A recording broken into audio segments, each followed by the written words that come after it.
va prachura samagama. Traducción y significado por su divina gracia. Srila Prabhupada. Raja Uvacha. El rey Rahugana dijo: Aho, ay, Nrijanma, tú que has nacido como ser humano. Akila Janmashopanam, la mejor de todas las especies de vida. Kim, ¿qué necesidad? Jammavi, con nacimientos en especies superiores. Como los semidioses en los planetas celestiales. Tú, pero, aparai, no superior, api, en verdad, amushmin, en la siguiente vida, na, no, yat, que, Rishikesha Yasha, por las glorias de la Suprema Personalidad de Dios. Rishikesha, el amo de los sentidos. Krita Atmanam, de aquellos cuyos corazones están purificados. Mahatmanam, que realmente son grandes almas. Vaha, de nosotros. Prachura, abundante. Samagama, la compañía. El rey Rahugana dijo: nacer como ser humano es el mejor de los destinos. Ni siquiera un nacimiento entre los semidioses en los planetas celestiales es tan glorioso como nacer en este planeta como ser humano. ¿De qué sirve la excelsa posición de un semidios? En los planetas celestiales, debido a la abundancia de comodidades materiales, no hay posibilidad de relacionarse con devotos. ¿Para traducir? No, está. Significado. La vida humana es una gran oportunidad para la autorrealización. Si se nace entre los semidioses en un sistema planetario superior, la abundancia de comodidades materiales impide alcanzar la liberación del cautiverio material. Incluso en este mismo planeta, los que gozan de mucha opulencia, por lo general, no se preocupan por seguir el proceso de conciencia de Krishna. La persona inteligente que de verdad desee liberarse de las garras de la materia debe relacionarse con devotos puros. En su compañía, poco a poco podrá desapegarse de la atracción material por el dinero y las mujeres o los hombres, que son los principios básicos del apego material. Por eso Sri Chaitanya Mahaprabhu aconsejó que quienes sinceramente deseen ir de regreso a Dios deben dejar de lado el dinero y las mujeres a fin de capacitarse para entrar en el reino de Dios. El dinero y las mujeres se pueden emplear perfectamente en el servicio del Señor. Quien sabe utilizarlos de esa forma puede liberarse del cautiverio material. Satam prasangan mamavirya samvido bhavanti ritkarna rasayana kataha. Solo en compañía de devotos se puede saborear la glorificación de la suprema personalidad de Dios. Un ligero contacto con un devoto puro puede significar el éxito en el viaje de regreso a Dios. Verso y traducción de nuevo. Rajo vacha ahonri janma kila janma shobhanam kim jamma bhistva parair api amushmin nayat rishikesha yasha kritatmana mahatmanam va prachura samagama. El rey Rahugana dijo: nacer como ser humano es el mejor de los destinos. Ni siquiera un nacimiento entre los semidioses en los planetas celestiales es tan glorioso como nacer en este planeta como ser humano.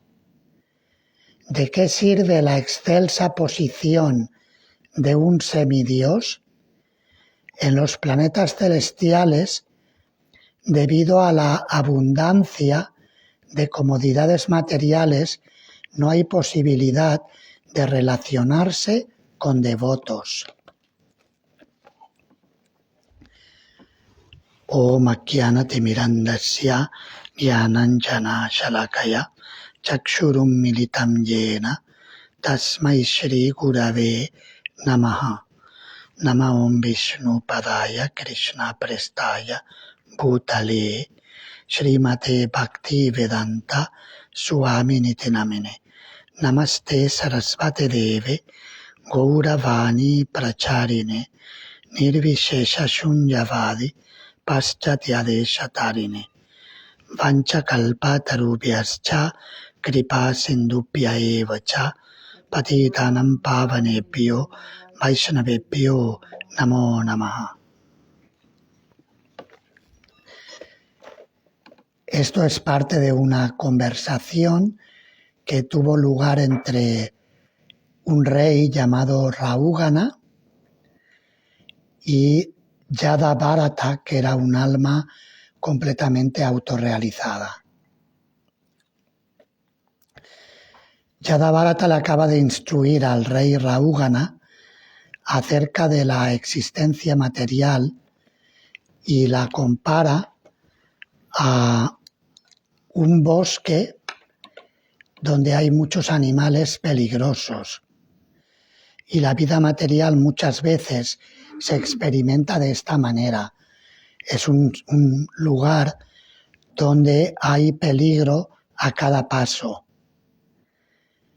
Hay un verso del Srimad Bhagavatam que dice: Padam padam yatvi padam natesham, que el mundo material es un lugar donde a cada paso que damos existen problemas o existen pruebas que tenemos que afrontar o que pasar.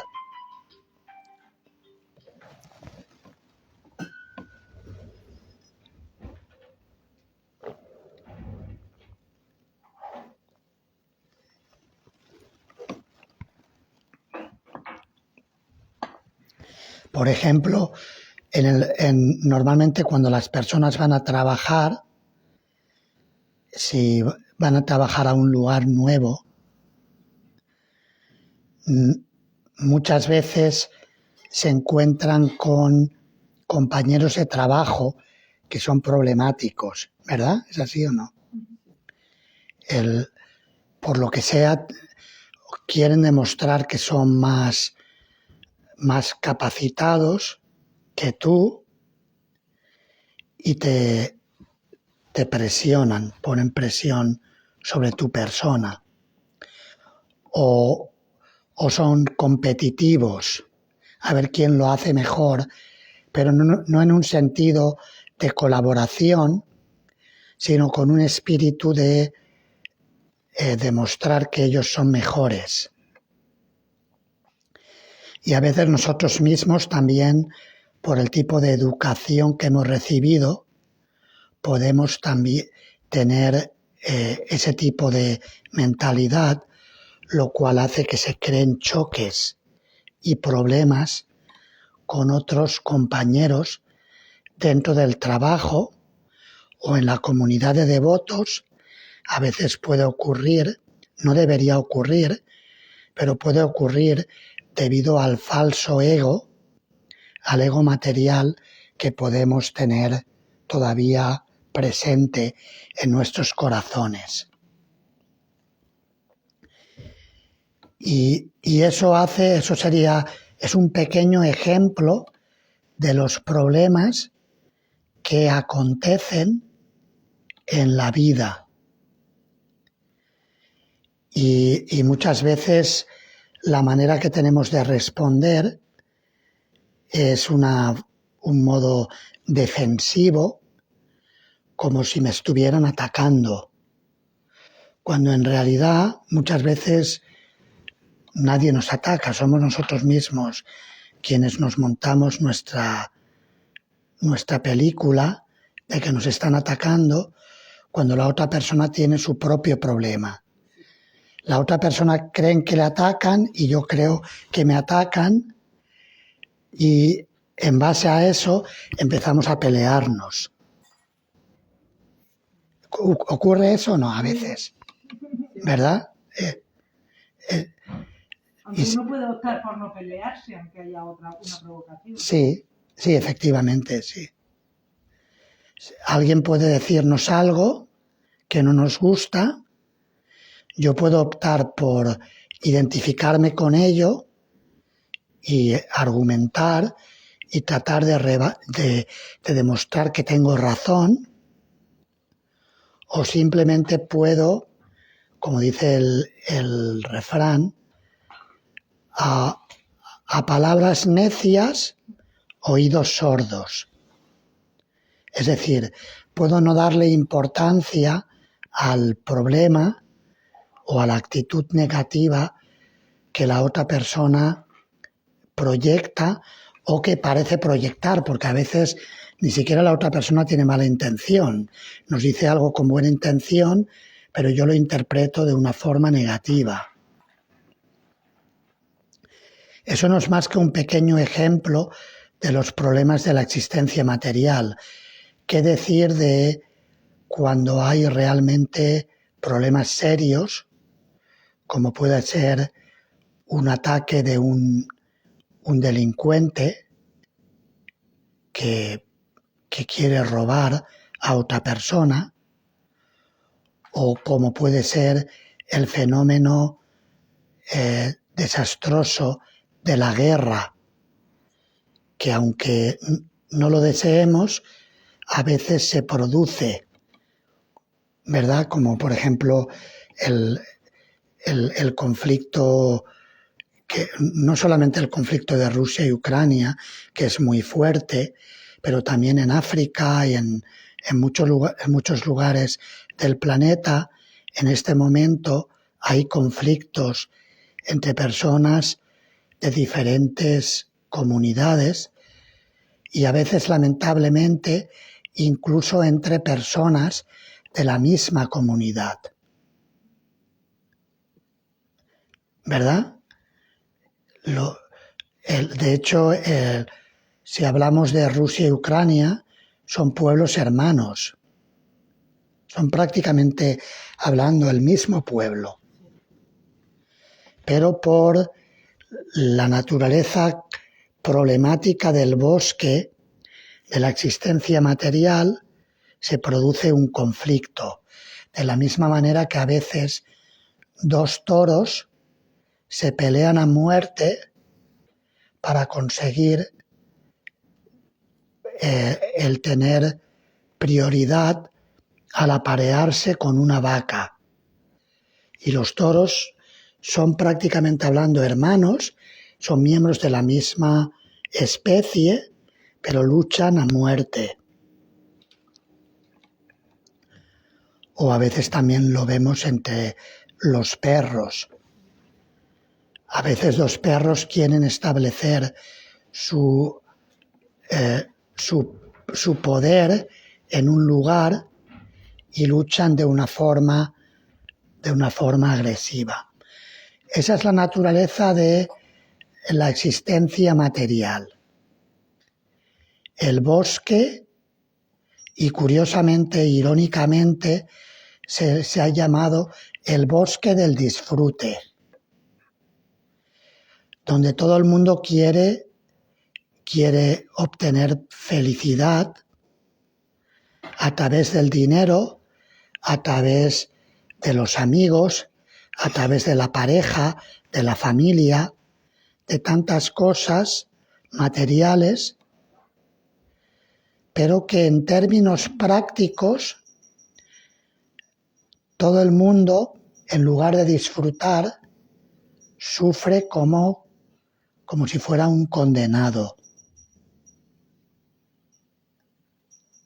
¿Verdad? ¿Es así o no? El mundo material funciona de esta manera. Así son las cosas, nos guste o no nos guste.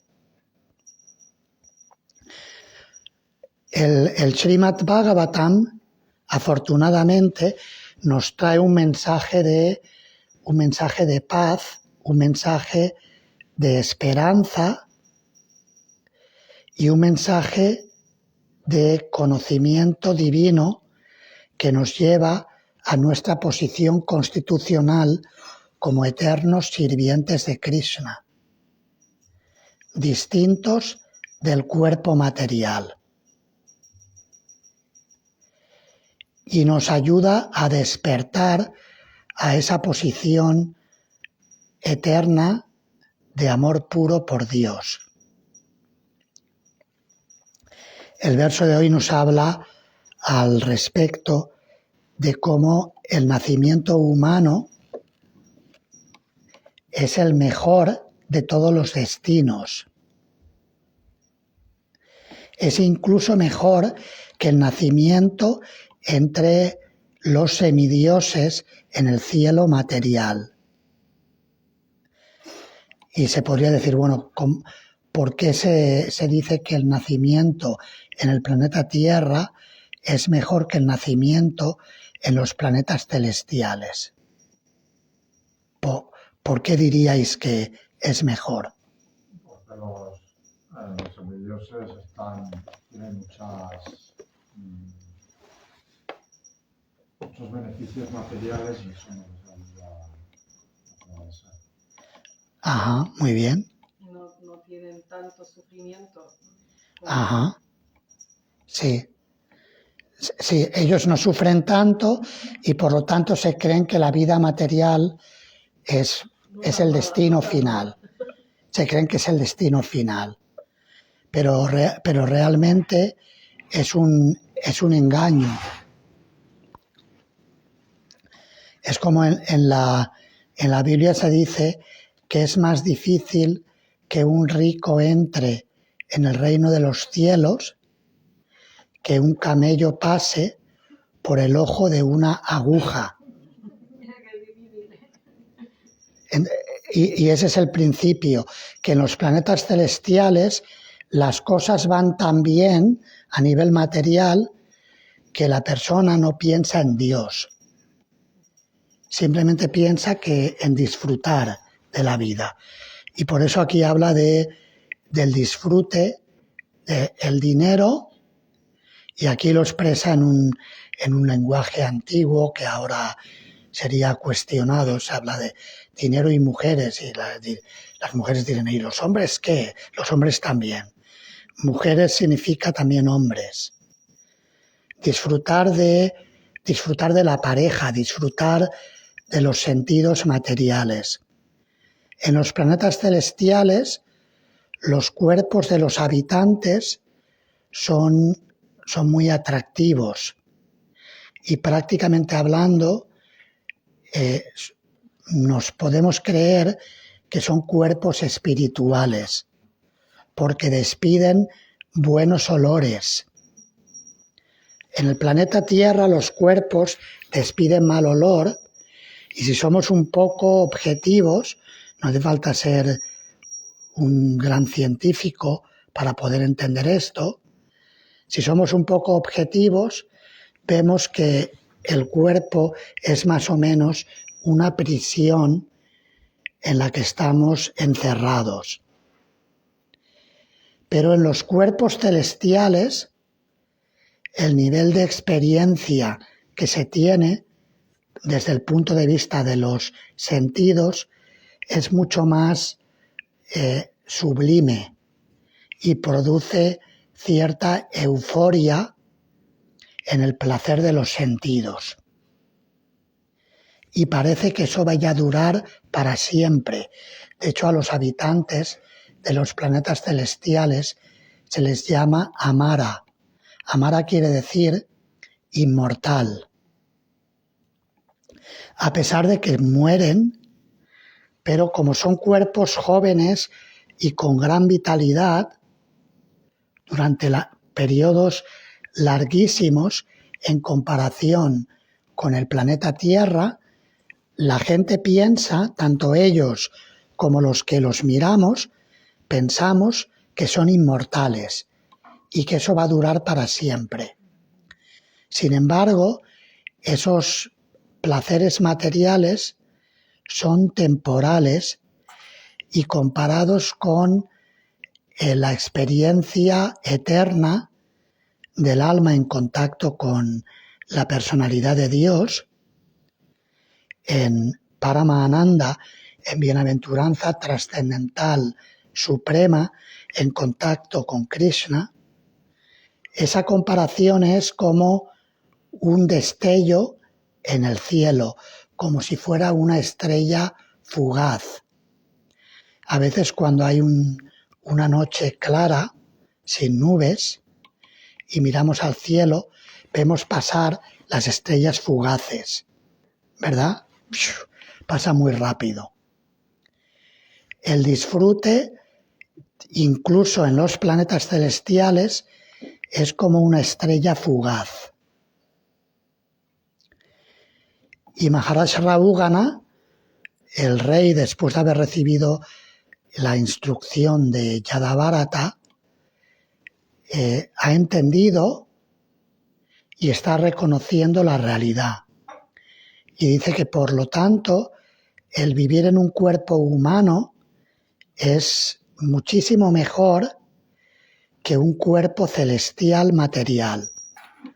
Porque el cuerpo celestial material va a hacer el efecto de los ricos, que es más difícil que el rico entre en el reino de los cielos que un animal grande, como el camello, pase por el ojo de una pequeña aguja. Mientras que si tenemos un cuerpo en la tierra, podemos experimentar, por un lado, la felicidad material un poco, pero también vemos que el precio que hay que pagar por esa felicidad material es muy caro. Tenemos que pagarlo con mucho sufrimiento. Se utiliza la expresión sangre, sudor y lágrimas. ¿Comprende? Sí. La vida es así, sangre, sudor y lágrimas. Y prácticamente hablando, todos tenemos experiencia, incluso aquellos que la vida nos ha ido más o menos bien a nivel material, sin tragedias muy extremas, sabemos que la vida es dura.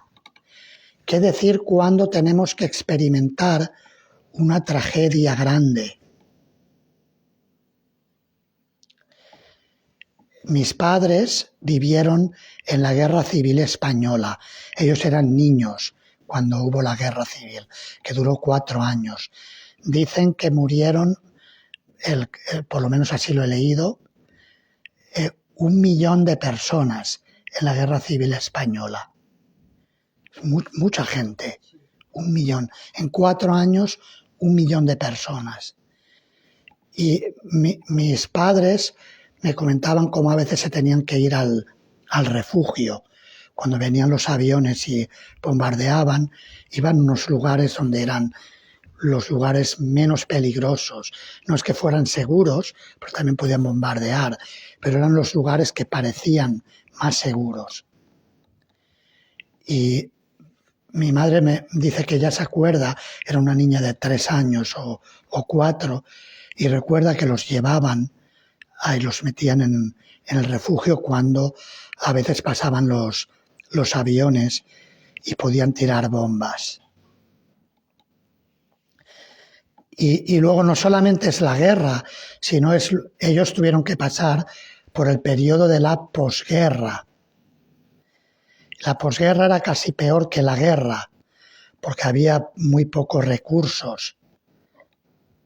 Y mi padre solía decir, vosotros no sabéis, nos decía a los hijos, vosotros no sabéis lo que es pasar hambre. Y explicaba anécdotas como que se iban a los cubos de basura, recogían las botellas de leche vacías y había unas pocas gotas que quedaba en el fondo de la botella y eso lo tomaban como si fuera néctar, porque no tenían nada para comer, tenían tanta hambre que era un poquito, era como tomar mucho alimento. Así que la vida en el mundo material es dura, es difícil. Incluso las personas ricas también es todo una pantomima, porque están muy ansiosos de quién me va a robar mi riqueza. Casi que sufren más que la persona pobre, porque la persona pobre no tiene que preocuparse de mucho, ¿verdad? No se preocupa, tiene lo que tiene y lo que Dios le da, si es una persona que tiene un poco de sabiduría, lo acepta y depende de la misericordia de Dios, pero la persona rica sufre miserablemente tratando de preservar toda esa opulencia y tratando de acumular más. Y cuando llega el momento que su karma bueno, entre comillas, porque no es tan bueno como parece, cuando el karma bueno se acaba, entonces sufre doblemente, porque se había apegado a vivir de una forma disfrutable, en la que tenía mucho disfrute material a su alcance y ahora no tiene prácticamente ni para cubrir sus necesidades básicas. Esa es la ley de la naturaleza material, que la persona que explota a otros luego tiene que recibir, tiene que pagar por ello. Es algo inevitable.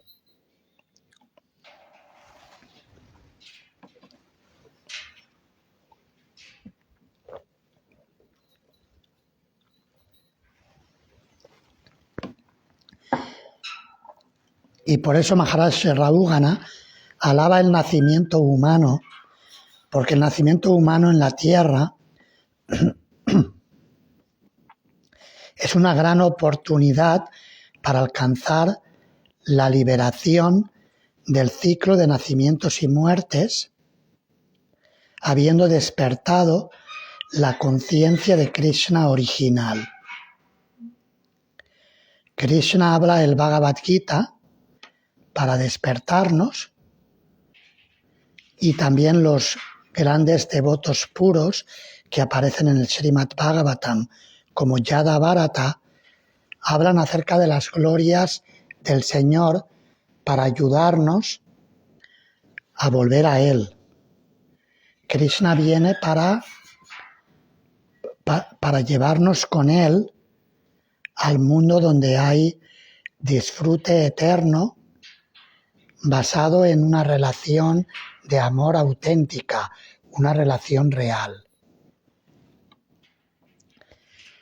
Mientras que en el mundo material las relaciones suelen ser temporales y suelen ser falsas. Esa es la naturaleza de la vida material, ¿verdad? Esa es la experiencia, lo que nos cuenta la experiencia práctica. No solamente es filosofía o teología, sino que la experiencia práctica nos demuestra que así son las cosas.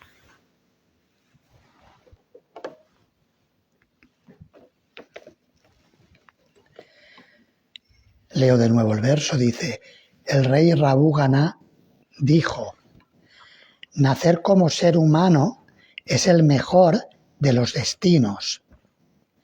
Ni siquiera un nacimiento entre semidioses en los planetas celestiales es tan glorioso como nacer en este planeta como ser humano. ¿De qué sirve la excelsa posición de un semidios? En los planetas celestiales, debido a la abundancia de comodidades materiales, no hay posibilidad de relacionarse con devotos.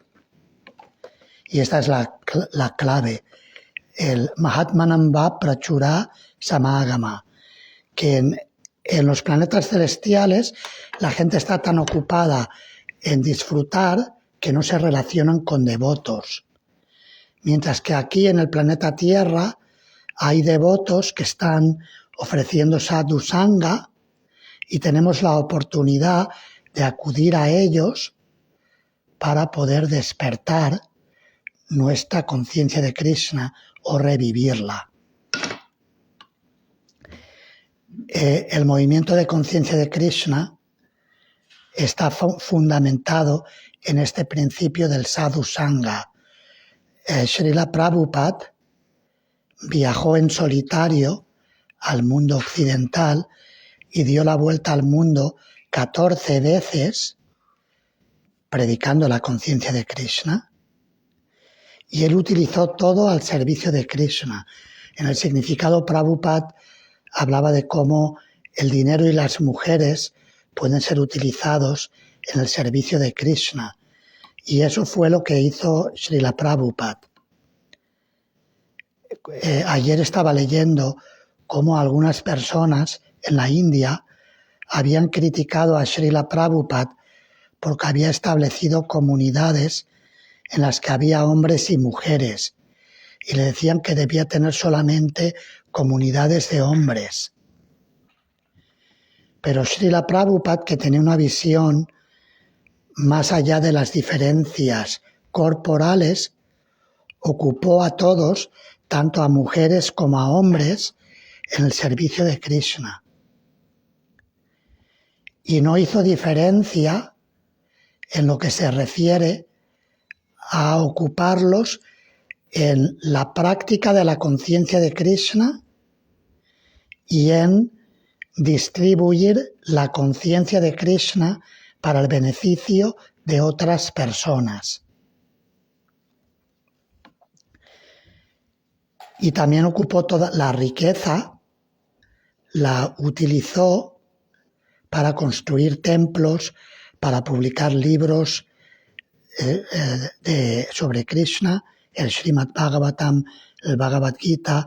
Los libros de Srila Prabhupada son probablemente de forma objetiva los libros de la tradición védica que más han distribuido alrededor del mundo en distintas lenguas.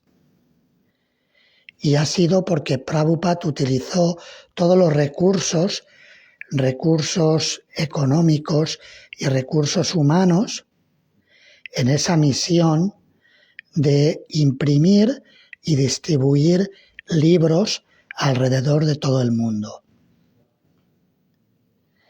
Y de hecho, Prabhupada lo hizo con gran fuerza. Por ejemplo, cuando los devotos empezaron a predicar en África, les pedía que publicaran en las lenguas africanas, como el suajili. Y Prabhupada tenía el cuerpo enfermo, ya debía tener unos 80 años de edad en su cuerpo, y decía: impriman libros en suajili y denme vida de esta manera, imprimiendo y distribuyendo libros en las lenguas africanas. Porque Prabhupada quería llevar la conciencia de Krishna a todas las personas del mundo sin discriminación. Muchas veces traemos la discriminación al movimiento de conciencia de Krishna, y eso realmente es un gran destrozo que hacemos cuando actuamos con esa mentalidad discriminatoria. En realidad todos somos seres espirituales eternos, somos devotos de Krishna por naturaleza, y las diferencias en base a la raza o a la cultura son diferencias mundanas. Y a veces incluso ocurre incluso en el caso de personas que han nacido en la India, que tienen una mentalidad discriminatoria hacia personas que no han nacido en su lugar. Digo esto como podría decir: los españoles podemos discriminar a otros, pero quiero decir que incluso habiendo nacido en la cultura védica, ese gran escollo está presente. Y no, por lo tanto, no debemos caer en ese principio de la discriminación mundana. La discriminación mundana únicamente produce sufrimiento para los demás y para nosotros mismos. Realmente es completamente destructiva dicha discriminación. La discriminación debe utilizarse para diferenciar entre lo que es y lo que no es. Nuestra condición eterna como sirvientes de Krishna, eso es lo que es. Y la relación con almas que abrazan esta cultura, la cultura del servicio amoroso a Krishna, eso es lo que es. Y todo lo que nos separe de esto realmente es un engaño.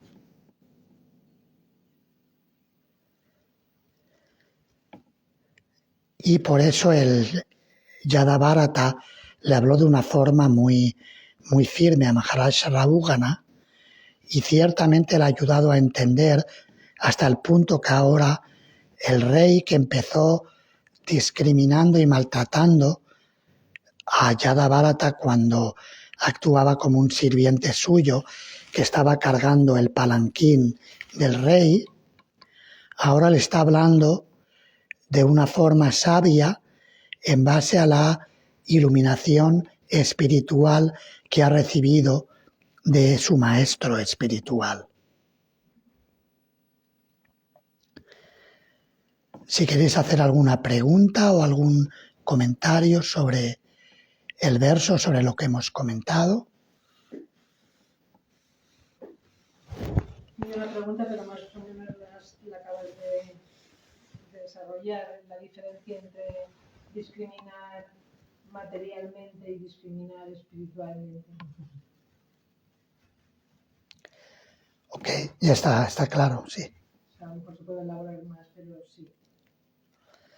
¿Alguna otra pregunta o comentario? También comentarios son bienvenidos. Bueno, es obvio que nos tenemos que defender, pero cuando nos atacan, por ejemplo, de la misma comunidad o de diferente comunidad o de diferente creencia, te atacan, eso como se observa. No debemos de pensar que nos tenemos que defender o... Solamente si afecta a nuestro servicio. Si no afecta a nuestro servicio, entonces no tiene sentido defenderse. Salvo que te esté realmente afectando, no tiene sentido. Si alguien nos dice, eres un tonto, pues bueno, pues es verdad, soy un tonto.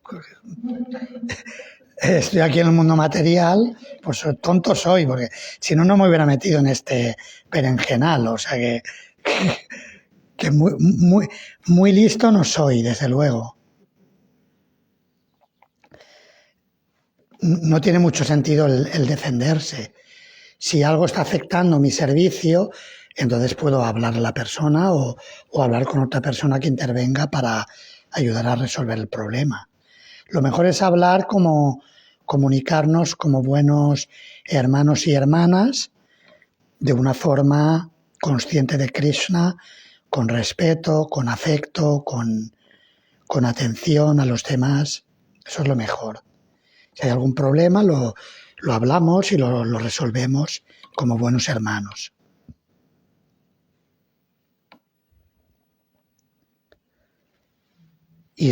Pero muchas veces la mejor manera de responder a una expresión incorrecta es no respondiendo. O responder de una forma humilde y tranquila. Y eso hace que la otra persona también se dé cuenta. Normalmente se da cuenta. Si uno responde bien, la otra persona se da cuenta que mal que lo he hecho.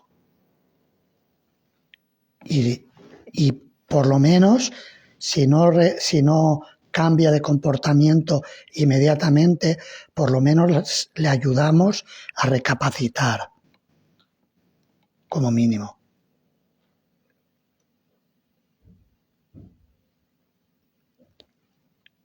¿Verdad? ¿Es así o no?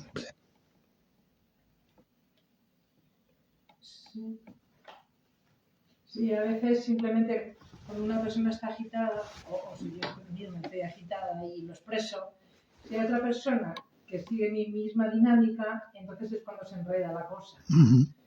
Y a veces también la persona necesita que la otra se agite, pero si la otra persona no se agita, pues te quedas tú con tu propia histeria y entonces pues no tiene sentido, ¿no? Normalmente reaccionamos perdona, se me ha ido la olla ahora. En relación a la pregunta.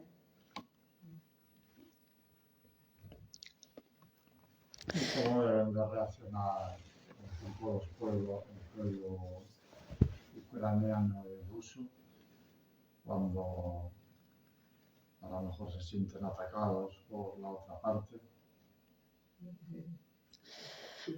Claro, el problema cuando hay guerra es un problema, porque si el que está en medio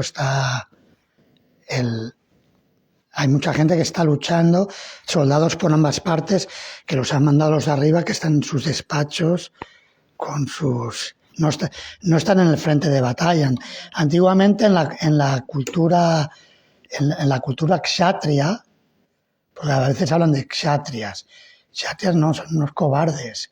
Que vayan al frente a pelear. Ellos.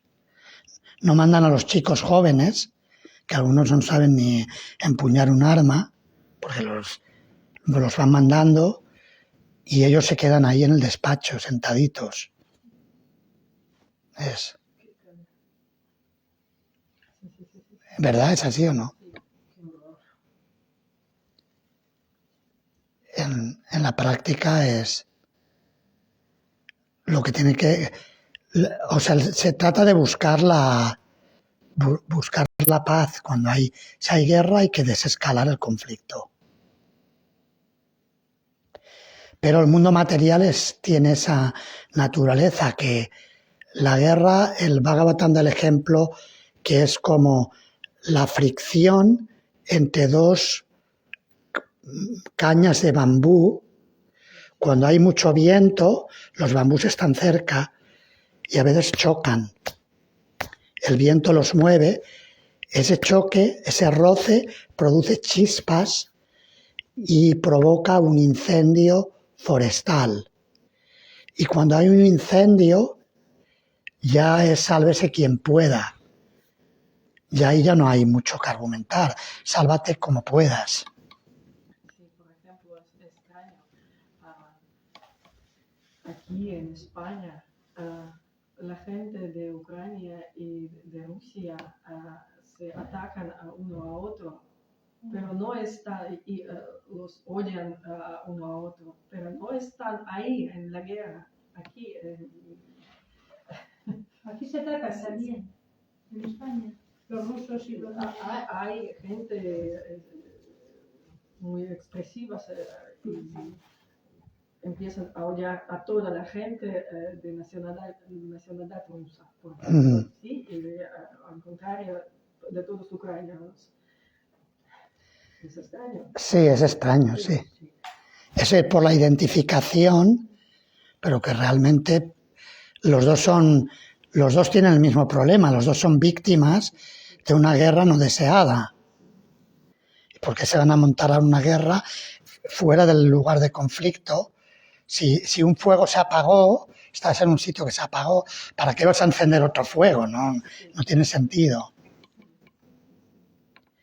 Pero la ignorancia y la identificación material muchas veces nos lleva a comportarnos de formas tan absurdas y tan, prácticamente hablando, son como formas locas de actuar. No tiene sentido. La gente que es más madura lo que hace es unirse y apoyarse, aunque sean de diferentes países, reivindican la unidad. Somos todos seres eternos. Si tenemos visión espiritual es más fácil. Cuando no hay visión espiritual, hay la tendencia a identificarse con las etiquetas externas y a tomar bandos, es más fuerte. Pero si cultivamos la visión espiritual del alma eterna, es mucho más fácil. Somos todos hijos del mismo Padre, de Krishna. Krishna dice, Aham Bija Pradapita, yo soy el Padre que aporta la semilla de todos los seres vivos. Si una persona de otra cultura, si le reconozco como hijo del mismo Padre, somos hermanos y por lo tanto hay una conexión, un vínculo fuerte. Sí, tenemos una meta. Sí. En la guerra civil hay ejemplos, ¿no? Por ejemplo, en mi familia, la mitad de mi familia eran de derechas y la otra mitad de izquierdas. Había militares y había personas líderes del Partido Republicano, pero siempre no se ayudaron unos a otros, no se dejaron cuidar. Uno tiene esta visión, otro tiene la otra, pero cuando se tenían que ayudar, se ayudaban. Ese sería el caso de una familia madura, pero también hubo casos y se ha dado también en todas las guerras se da, ¿no? hablamos ahora de Rusia-Ucrania, pero España ha tenido muchísimas guerras. Si estudiamos toda la historia de España en Latinoamérica, los destrozos que hicieron antepasados nuestros son vergonzosos. Quiero decir que cuando las familias son maduras se ayudan independientemente de la opinión política. Cuando no son maduras se pelean. A veces las familias se rompen por tener opiniones distintas en el ámbito político. Mi suegra no habla con su hermana porque están en tienen otras opiniones sobre esa guerra. Es locura. De hecho, a mi padre le habrían fusilado si mis tíos y militares no hubieran hecho lo imposible para que no sucediera. Muy bien, vamos a terminar. Leo de nuevo el verso y cerramos. El rey Raúgana dijo: nacer como ser humano es el mejor de los destinos. Ni siquiera un nacimiento entre los semidioses en los planetas celestiales es tan glorioso como nacer en este planeta como ser humano. ¿De qué sirve la excelsa posición de un semidios en los planetas celestiales? Debido a la abundancia de comodidades materiales, no hay posibilidad de relacionarse con devotos. Muchas gracias. Srila Prabhupada ki jai. Grantha Raj Srimad Bhagavatam ki jai. Samaveta Bhakta Vrinda ki jai. Nitai Gaur Premanande.